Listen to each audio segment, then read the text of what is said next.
le murmure des pages. Mamie Luger, Benoît Philippon. 6h08.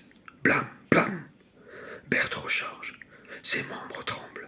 Beaucoup d'émotions pour une vieille de 102 ans. Elle pense à sa camomille qui prend la poussière sur l'étagère de sa cuisine et se dit qu'elle s'en ferait bien une tasse.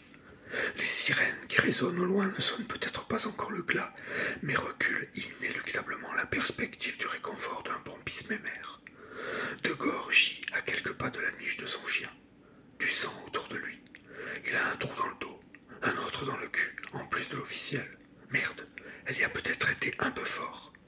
Berthe ne l'a jamais aimé, Degord, la digne descendance de sa raclure de père. Elle ne pensait pas pour autant qu'il finirait au bout de son canon, même si l'idée l'a souvent titillée. Rien de ce qui est arrivé ce matin n'était prémédité. Roy et Guillemette avaient besoin d'un moyen de locomotion et de temps, et Berthe s'apprêtait à leur procurer les deux.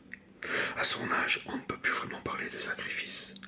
Berthe dirait plutôt un don de sa personne.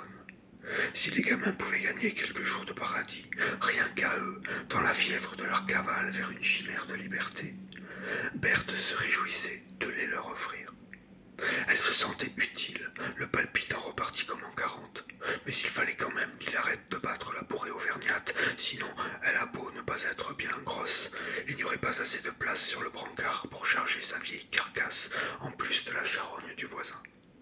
Les sirènes se rapprochent, bonne nouvelle, puisque Roy et Guillemette, eux, s'éloignent. Le stratagème de Berthe fonctionne. Elle sent qu'elle va être longue cette journée, et c'est tant mieux. Plus Berthe les tirera, plus Roy creusera la route entre eux et les flics. Et afin de les tirer, Berthe compte donner au képi encore un peu de fil à retordre. L'aïeule, pliant en 8 par son arthrose galopante, elle prend appui sur sa carabine et parvient à claudiquer jusqu'à sa porte ouverte